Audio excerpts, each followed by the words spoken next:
जय भीम, जय मीम, जय तेलंगाना, जय फलस्तीन, तकबीर, अल्लाहु अकबर। नमस्कार, डेली 24 भारत देख रहे हैं आप। मैं हूं आपके साथ सुरभि राज। 18वीं लोकसभा के पहले सत्र के दौरान सांसदों के शपथ ग्रहण के दूसरे दिन AIMIM के राष्ट्रीय अध्यक्ष और सांसद असदुद्दीन ओवैसी ने शपथ ग्रहण की और उसके बाद सदन में जय फिलिस्तीन का नारा लगा दिया। सबसे पहले उन्होंने जय भीम बोला, फिर जय मीम, जय तेलंगाना, जय फिलिस्तीन का नारा लगा दिया। फिलिस्तीन को लेकर ओवैसी के नारे के बाद राजनीति गर्मा गई है। सवाल उठता है कि ये नारा लगाने के बाद क्या ओवैसी को दोबारा शपथ लेनी होगी या वो लोकसभा के लिए अयोग्य हो जाएंगे। आइए जानते हैं कि संविधान में ऐसे मामले के लिए क्या प्रावधान है। भाजपा ने संविधान के अनुच्छेद 102 के तहत ओवैसी को लोकसभा के लिए अयोग्य बताने की मांग की है और इसके बाद स्पीकर ने उनके नारे को रिकॉर्ड से हटा दिया, पर 2 वकीलों ने राष्ट्रपति से असदुद्दीन ओवैसी के खिलाफ राष्ट्रपति से शिकायत की। राष्ट्रपति से की गई अयोग्य ठहराने की मांग। हैदराबाद के सांसद असदुद्दीन ओवैसी के खिलाफ एडवोकेट विनीत जनरल ने राष्ट्रपति द्रौपदी मुर्मू से शिकायत करने का दावा किया है। उन्होंने सोशल मीडिया पर एक पोस्ट में लिखा कि भारत के संविधान के अनुच्छेद 103 के तहत उन्होंने राष्ट्रपति के सामने एक शिकायत दर्ज कराई है। इसमें विदेशी राज्य फिलिस्तीन को लेकर निष्ठा दिखाने के लिए असदुद्दीन ओवैसी को अनुच्छेद 302(4) के तहत अयोग्य ठहराने की मांग की गई है। सुप्रीम कोर्ट के एडवोकेट हरिशंकर जैन ने भी राष्ट्रपति से असदुद्दीन ओवैसी के खिलाफ शिकायत की है।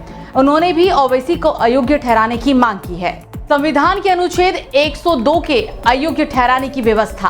भारतीय संविधान के अनुच्छेद 102 में संसद के दोनों सदनों के सदस्यों की अयोग्यता के नियम बताए गए हैं। अनुच्छेद 102D में कहा गया है कि अगर कोई सदस्य किसी विदेश राज्य के प्रति निष्ठा जताता है तो उसकी सदस्यता निरस्त की जा सकती है।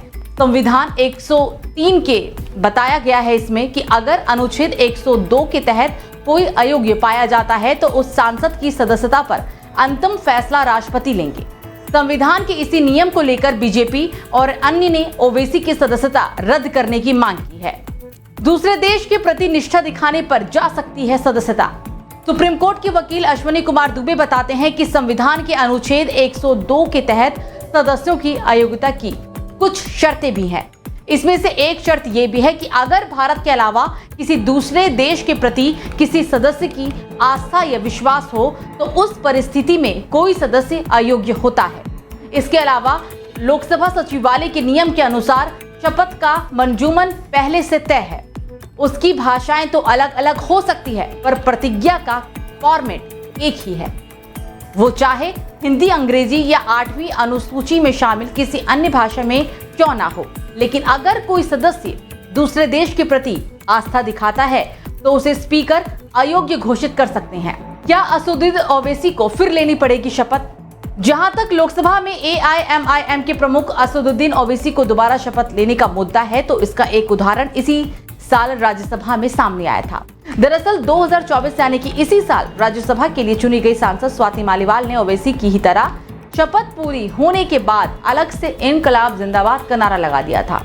राज्यसभा के सभापति ने तब स्वाति मालीवाल से कहा था कि उनको दोबारा शपथ लेनी होगी। तो अब देखने वाली बात होगी कि ये पूरा मामला जो अभी गरमाया हुआ है ये क्या आने वाले समय में एक अलग रणनीति तय करता है।